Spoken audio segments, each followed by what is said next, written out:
All right, welcome back to Group Guys. It's another time for Games with Nathan, and today we are going to be looking at some kind of weird laws, and to help us do that, I've got, again, some wonderful contestants here. We have Jason Collins, my mother, Becky Martin, and of course my father, Ed Martin. And so what's going to happen here is I'm going to name some weird laws. There are some weird laws on the record out there, and so I'm going to have these guys guess which state these laws belong to, okay? All right, here we go. First one. In what state might you get arrested if you try to cross a state line while having a duck on top of your head?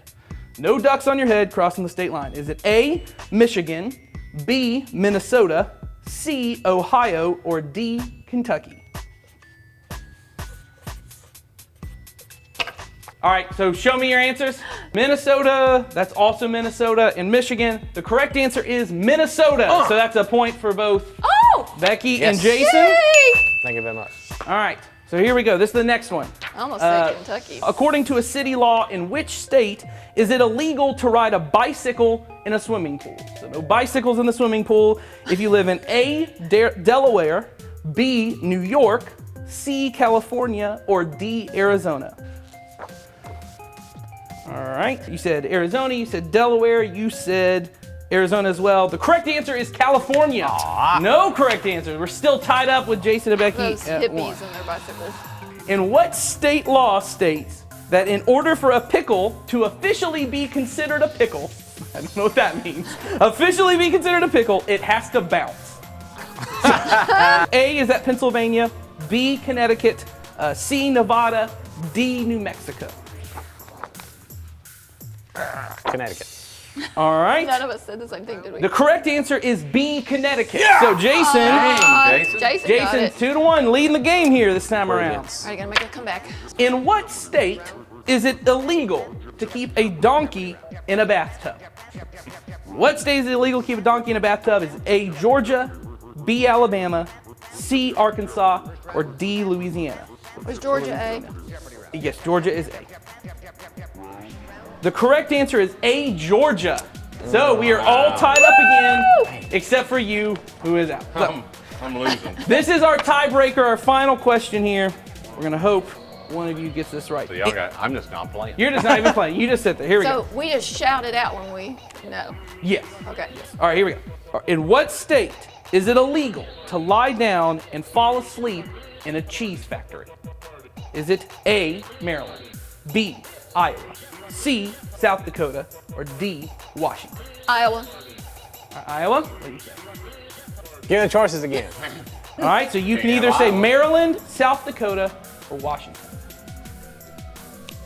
South Dakota. The correct answer is one of those. It is South Dakota. You won again! Jason is our winner. On Jason a is always roll. winner. Jason knows all the weird laws, you guys. Your daughter. Because So proud. Jason is the one who put the bicycle in the swimming pool. That's how he knows these things. That's how he knows. And the donkey in a bathtub.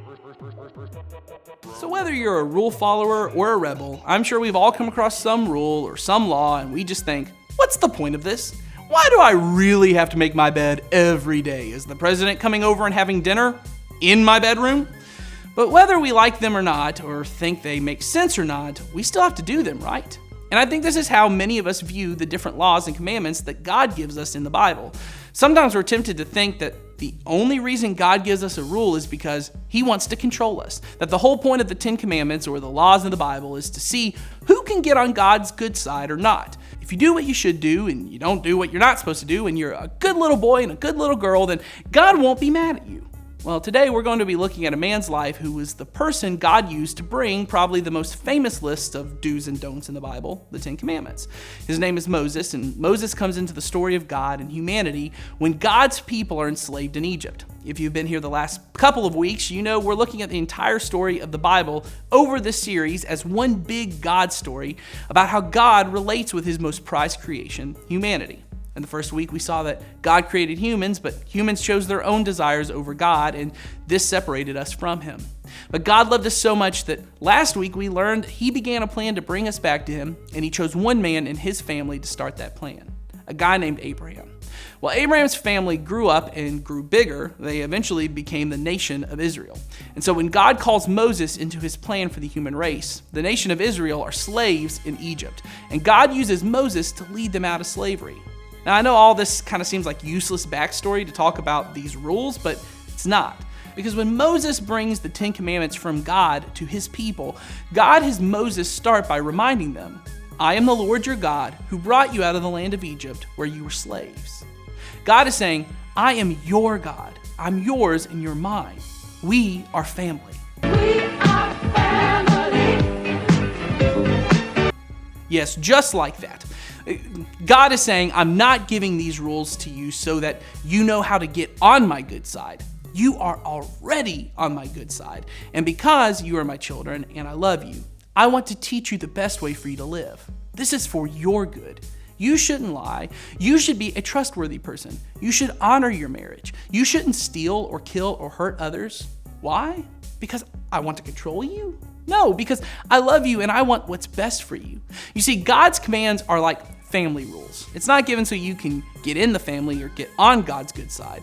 They're given because you're in the family, because God already loves you. And just because you sometimes mess up and break a rule doesn't mean that God loves you less or that you're out of the family. Your parents don't just kick you out of the house the one day you forget to make your bed, right? But they are trying to teach you responsibility. They are trying to help you become the kind of person you want to be.